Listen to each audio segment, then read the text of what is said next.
करती हूँ आप सब ठीक होंगे। तो आज हमारी वर्चुअल असिस्टेंट की सेकंड क्लास है जिसमें हम डिटेल से प्रोडक्ट हंटिंग के बारे में पढ़ेंगे।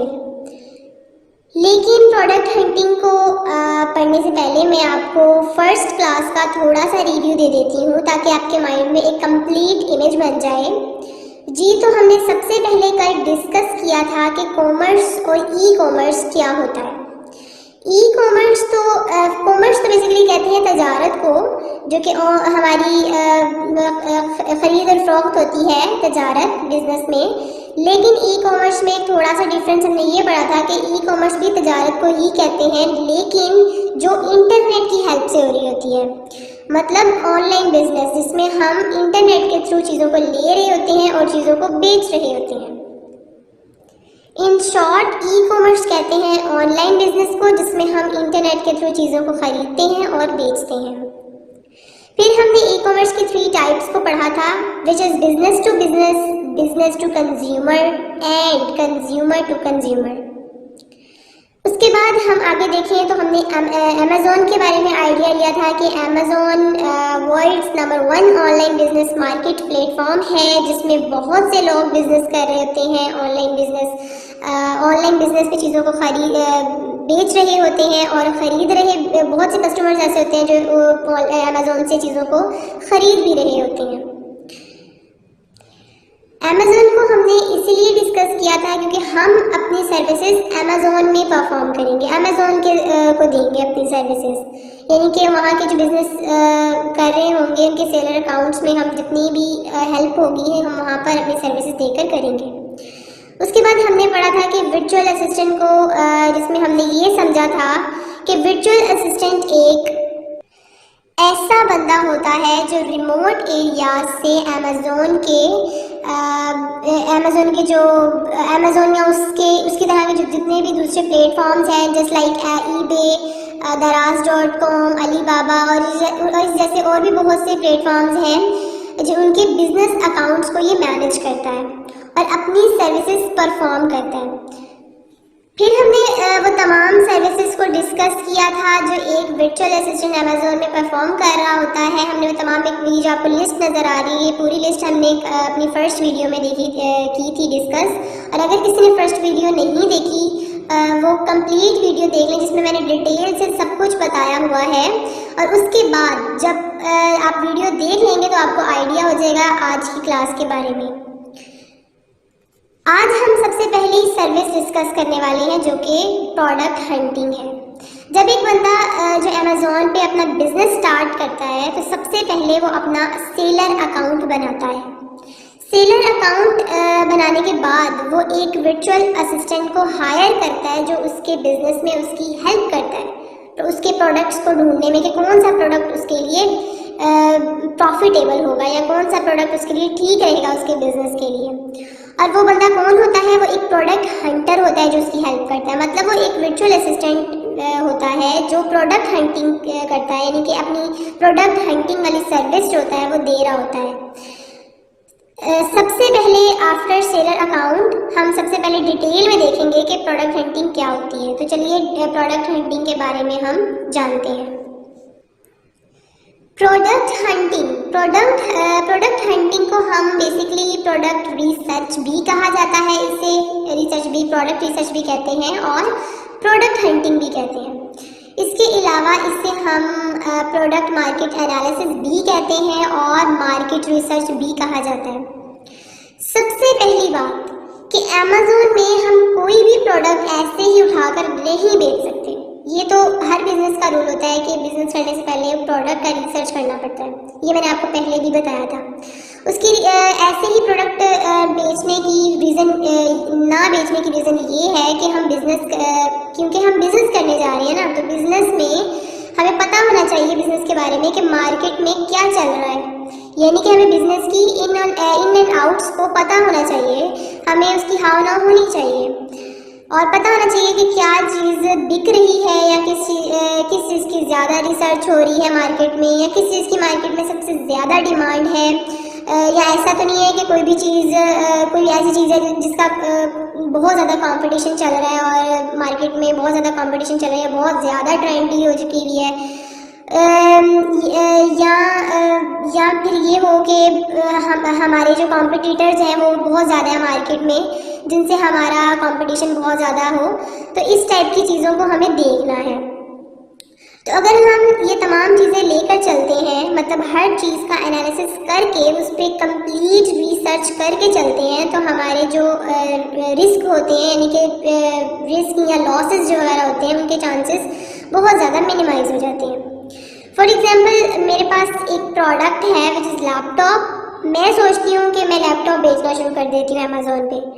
अब मैं उसे अमेज़ोन में प्राइवेट लेबल करके बेचना शुरू अगर कर भी देती हूँ, तो क्या होता है, मैं in the result in the end मुझे पता चलता है कि मेरी इतनी सेल ही नहीं हो रही। तो उसकी वजह क्या होती है? उसकी रीज़न ये होती है कि मैंने मार्केट पर रिसर्च ही नहीं की होती। मतलब मैंने उस लैपटॉप को देखा ही नहीं होता कि उस लैपटॉप को कितने लोग सर्च कर रहे हैं, या अमेज़ोन पर ऑलरेडी जो लोग लैपटॉप बेच रहे हैं वो इससे कितना कमा रहे हैं या कितना रेवेन्यू जनरेट कर रहे हैं। या ऐसा तो नहीं है कि वहाँ बहुत बड़े बड़े ब्रांड्स बैठे हुए हैं और सारी सेल्स वही लेकर जा रहे हैं, और हम जैसे कोई जो छोटे सेलर्स अगर आते भी हैं मार्केट में, मतलब तो उनकी सेल ही नहीं मिलती, उन्हें सेल ही नहीं मिलती। तो हमने बेसिकली एनालिसिस करना है मार्केट का, प्रोडक्ट का, कि कौन सी चीज़ अमेज़ॉन पे सर्च की जा रही है और किसको हम सेल कर सकते हैं। ये सारा एनालिसिस हमने सबसे पहले करना है। और अगर हम लोकल बिजनेस की भी अगर मैं एग्जांपल दूँ आपको एक लोकल बिजनेस की, तो वो भी हम रेंडमली उठाकर नहीं बेच सकते। कोई भी प्रोडक्ट रेंडमली उठाकर हम नहीं बेच सकते, क्योंकि हमने दो चीज़ें अपने माइंड में रखी होती हैं कि एक सप्लाई और एक होती है उसकी डिमांड।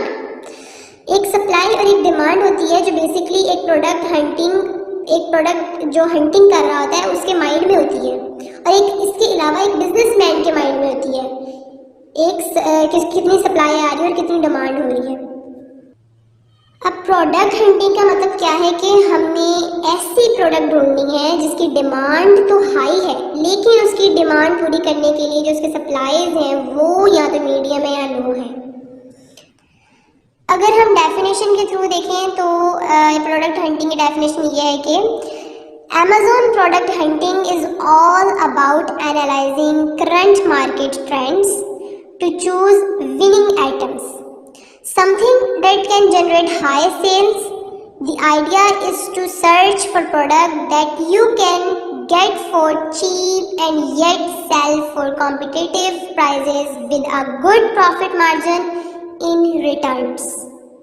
इसका मतलब क्या है? इसका मतलब ये है कि आपने अमेज़ॉन की मार्केट का एनालिसिस करना है, विनिंग आइटम्स को चूज करना है, मतलब ऐसी चीज़ जो हाई सेल जनरेट कर सके और आपको हाई प्रॉफिट दे सके, और आप ऐसी चीज़ का एनालिसिस करें जो मार्केट का रिसर्च करें। यानी कि फॉर एग्जांपल हमारे पास क्या होता है, यहाँ पर एक लैपटॉप है जिस पर हमने कंप्लीट रिसर्च की होती है, उसका कंप्लीट एनालिसिस किया होता है।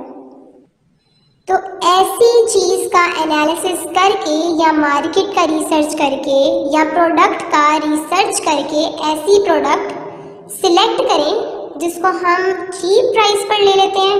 कहाँ से लेते हैं हम चीप प्राइस पर? हम मैन्युफैक्चरिंग कंपनी से लेते हैं उस प्रोडक्ट को चीपेस्ट प्राइस पर, बल्क में, और फिर उस पर अपना लोगो लगा लेते हैं।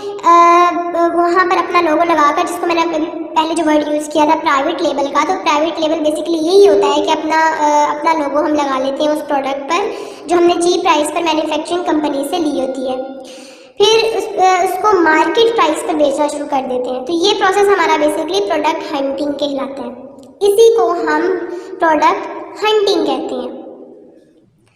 तो मुझे उम्मीद है कि आपको प्रोडक्ट हंटिंग के बारे में समझ आ गई होगी। तो अगर मैं बहुत छोटी सी डेफिनेशन में आपको समझाऊँ, बहुत छोटे से वर्ड्स में आपको समझाऊँ, तो ये हम ऐसे कह सकते हैं कि हमने एक ऐसा प्रोडक्ट सिलेक्ट किया है जिसकी डिमांड बहुत ज़्यादा है मार्केट में, और जिसकी सेल जो है हमारे पास वो मार्केट के लिहाज से, मतलब कि देखिए जैसे हमने कोई प्रोडक्ट लिया है बल्क में, एक मैन्युफैक्चरिंग कंपनी से हमने बल्क में प्रोडक्ट उठा लिया। अब उस प्रोडक्ट जो हमने चीप प्राइस पर लिया है प्रोडक्ट, उस पर हम अपना लोगो लगा देंगे, अपना हम उस पर टैग वगैरह लगा देंगे, अपनी रैपरिंग कर लेंगे।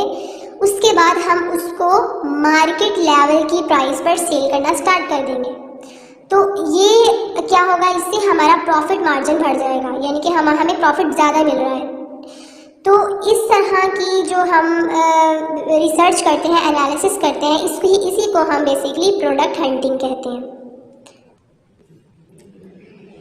नेक्स्ट स्लाइड में हम देखते हैं कि how to do product hunting. Product hunting हम कैसे कर सकते हैं। Basically there are many tools in the market that we use to get the estimated data of a niche to analyze its worth. Like हमारे पास यहाँ एक word use किया गया है नीच का। इसका मतलब ये है कि अगर मैं एक प्रोडक्ट लेती हूँ तो मैं इसमें देखूँगी कि कितने बंदे हैं जो अमेज़ॉन पे वही प्रोडक्ट बेच रहे हैं। फॉर एग्ज़ाम्पल मैं अमेज़ॉन पे जाती हूँ और आइसक्रीम स्कूप सर्च करती हूँ, तो मैं ये देखूँगी कि कितने लोग हैं उसको बेचने वाले, यानी कितने लोग उसको बेच रहे हैं और उसकी प्राइस कितनी है, उसका कितना रेवेन्यू जनरेट कर रहे हैं और उनके रिव्यूज़ कितने आ रहे हैं, उनका फीडबैक कैसा चल रहा है, या मंथली उनकी कितनी सेल्स आ रही है। इसके अलावा यहाँ पाकिस्तान में उसका रैंक क्या चल रहा है। तो ये सब कुछ जो हम ये करेंगे, ये बेसिकली हम टूल्स की मदद से करेंगे। तो ये टूल्स जो होते हैं वो कौन कौन से होते हैं। सबसे पहला टूल यहाँ पर मैंने लिखा हुआ है जो सबसे ज़्यादा डिमांडिंग होता है, जो सबसे ज़्यादा लोग यूज़ करते हैं, वो है जंगल स्क्वाड। जंगल स्क्वाड सबसे ज़्यादा यूज़ होने वाला टूल है। उसके बाद हीलियम 10 बहुत ज़्यादा यूज़ होता है प्रोडक्ट हंटिंग के लिए। और ईग्रो भी बहुत ज़्यादा यूज़ होता है, लेकिन ये अभी इतना नहीं हम करेंगे। लेकिन जो सबसे ज़्यादा जिस पर फोकस करेंगे वो है जंगल स्क्वाड और हीलियम 10। इसके अलावा बहुत से और दूसरे भी टूल्स हैं जो यूज़ होते हैं प्रोडक्ट हंटिंग के लिए, लेकिन प्रॉब्लम ये है कि उन टूल्स से एक्यूरेट डाटा हमें पता नहीं चलता, एक्यूरेट रिसर्च हमारी नहीं हो पाती। तो जो सबसे ज़्यादा बेटर यानी कि 80 to 90% जो एक्यूरेट हमें डाटा मिलता है वो जंगल स्क्वाड, हीलियम 10 और ईग्रो से मिलता है, जिससे हम मार्केट में जो प्रोडक्ट होती है उसकी वर्थ का हमें पता चलता है। इसके बाद हम देखेंगे कि प्रोडक्ट्स टू अवॉइड, कि हमें कौन सी ऐसी प्रोडक्ट्स हैं जिनसे हमें अवॉइड करना चाहिए, जो हमें प्रोडक्ट बिजनेस के लिए नहीं सिलेक्ट करनी चाहिए। यानी कि प्रोडक्ट हंटिंग जो कर रहा होता है उसको चाहिए कि वो इन चीज़ों से अवॉइड करे, अपने क्लाइंट को ये प्रोडक्ट ना सजेस्ट करे। तो वो कौन कौन सी प्रोडक्ट होनी चाहिए। सबसे पहले हम देखेंगे oversize product. Oversize product में क्या होता है कि बहुत ज़्यादा बड़ी साइज़ की प्रोडक्ट्स से आपको अवॉइड करना चाहिए। मतलब ऐसी प्रोडक्ट ना हो जो बहुत एक्स्ट्रा साइज़ की हो, बिकॉज शिपमेंट में बहुत ज़्यादा प्रॉब्लम आ जाती है। आवर साइज़ नहीं दी जा सकती, होती हैं, बट आप अवॉइड करें उन चीज़ों से, आवर साइज प्रोडक्ट से। Number 2, easily breakable. ऐसे भी प्रोडक्ट ना हो आप जो बहुत जल्दी टूट जाए, यानी कि जो ग्लास प्रोडक्ट्स टाइप हों, वो उन प्रोडक्ट से भी आप ज़रा अवॉइड करें जो टूट जाती हैं, क्योंकि ड्यूरिंग द शिपमेंट जो ग्लास टाइप प्रोडक्ट्स होती हैं वो टूट जाती हैं। तो उसका जो लॉस होता है वो फिर जो आपका क्लाइंट होगा उसको भरना पड़ेगा। फिर आपका जो कस्टमर्स होंगे वो भी ऑब्वियसली जो आपके कस्टमर्स होंगे वो अगर वो उनको टूटी हुई प्रोडक्ट मिलेगी तो वो आपको बैड रिव्यू देंगे, आपको बैड रिव्यू के साथ फीडबैक बैड देंगे। तो उससे बचने के लिए, उस नेगेटिविटी से बचने के लिए आपको ब्रेकेबल जो प्रोडक्ट होते हैं उनसे भी अवॉइड करना चाहिए। नंबर 3 पर आ जाता है hazmat, which can catch fire easily. Hazmat product ऐसी होती हैं जो जल्दी आग को पकड़ लेती हैं, कैच कर लेती हैं। वो भी ना हो, मतलब जो प्रोडक्ट लिक्विड फॉर्म में, जिस तरह एक नेल पॉलिश हो गई, इस तरह की जो प्रोडक्ट होती हैं वो ना हो, उनसे भी आप अवॉइड करें, उससे भी ख़तरा हो सकता है। उसके बाद लिथियम 10 एंड बैटरीज, यानी कि बैटरीज वाली प्रोडक्ट भी ना हो, उनसे भी आप अवॉइड ही करें। उसके बाद आता है मल्टीपल वेरिएशंस, मतलब ऐसी प्रोडक्ट भी ना हो जिसमें बहुत ज़्यादा ऑप्शंस हों। जैसे एक शर्ट है जिसमें हम स्मॉल साइज, एक्स्ट्रा लार्ज या मीडियम, मतलब इस तरह के जो ऑप्शंस आ जाते हैं, डबल एक्सल, इस टाइप के जो ऑप्शंस आ जाते हैं, वो वाली प्रोडक्ट भी ना हो, क्योंकि लोगों को अपना साइज़ तो पता नहीं होता और वो ऑर्डर कर लेते हैं और जब प्रोडक्ट देखते हैं तो फिर उनकी एक्सपेक्टेशंस के मुताबिक वो आता नहीं है और फिर वो गलत फीडबैक देते हैं, गलत रिव्यू दे देते हैं। तो फिर इस टाइप की वेरिएशंस वाली प्रोडक्ट भी आप ना लें तो बेटर है। नेक्स्ट हम पढ़ेंगे कीवर्ड को। Keyword is very most important concept जो आपको आना चाहिए। एक प्रोडक्ट हंटिंग को, अगर आप प्रोडक्ट हंटिंग कर रहे हैं और आपको कीवर्ड के बारे में नहीं पता तो विच इज़ वेरी डिसअपॉइंटेड। तो कीवर्ड क्या होता है? Keywords are the words and phrases that describe your product. Keywords ऐसे वर्ड्स या फ्रेजेस हैं जो आपके प्रोडक्ट को बताते हैं, आपके प्रोडक्ट को डिस्क्राइब करते हैं। इन शॉर्ट, कीवर्ड्स वो वाले फ्रेजेस होते हैं, वो वाले वर्ड्स होते हैं जो आपकी प्रोडक्ट को डिस्क्राइब कर रहे होते हैं। जैसे एक कीवर्ड है आइसक्रीम स्कूप। अब ये आइसक्रीम स्कूप ये कीवर्ड है। जब हम उसको अमेज़ोन पर सर्च करते हैं तो अमेज़ोन हमें आइसक्रीम स्कूप से रिलेटेड जितने भी रिजल्ट होते हैं वो निकाल कर दे देता है। तो कीवर्ड हमें क्या करता है? प्रोडक्ट को सिंप्लीफाई कर देता है, मतलब कस्टमर्स के लिए ईजी कर देता है प्रोडक्ट को सर्च करने में, और फिर जो उसके क्या कहते हैं एग्जैक्ट वही रिजल्ट्स होते हैं वो हमें फिर शो करवाता है। इसके अलावा जो कीवर्ड होता है, कीवर्ड एक प्रोडक्ट हंटिंग में बहुत ज़्यादा यूज़ होने वाली चीज़ है, जिसमें ये होता है कि ये जो आपको टूल्स बताए हैं इन्हीं में बहुत ज़्यादा कीवर्ड्स हैं। जब आप ये टूल्स पढ़ेंगे, देखेंगे तो आपको इन कीवर्ड्स के बारे में भी आइडिया हो जाएगा। तो कंप्लीट होती है आज की हमारी सेकंड क्लास, जिसमें मैंने आपको प्रोडक्ट हंटिंग के बारे में बताया कि प्रोडक्ट हंटिंग क्या होती है और अमेज़ॉन में प्रोडक्ट हंटिंग का क्या रोल है। तो इसके बारे में आपका टास्क आज का ये है कि आपने यूट्यूब पे या डिफरेंट ब्लॉग्स में डिफरेंट ट्यूटोरियल्स आपने सर्च करने हैं प्रोडक्ट हंटिंग के बारे में और अपने नोट्स रेडी करने हैं। अपने नोट्स रेडी करें ताकि आपके माइंड में वो कंप्लीट इमेज बन जाए। अमेज़ॉन ई-कॉमर्स और जो भी मैंने आपको पढ़ाया, वर्चुअल असिस्टेंट और इसके अलावा जो आपको प्रोडक्ट हंटिंग के बारे में बताया, इन सब के कंप्लीट नोट्स बनाएं और इनको 2-3 बार रिवाइज करें और देखें कि समझें कि ये क्या चीज़ जो है हम डिस्कस कर रहे हैं। तो आज की क्लास में आपको एंड करती हूँ। उम्मीद करती हूँ आपको समझ आई होगी और अगर आपको समझ आई है तो प्लीज़ मेरी वीडियो को लाइक करें, सब्सक्राइब करें और शेयर ज़रूर करें।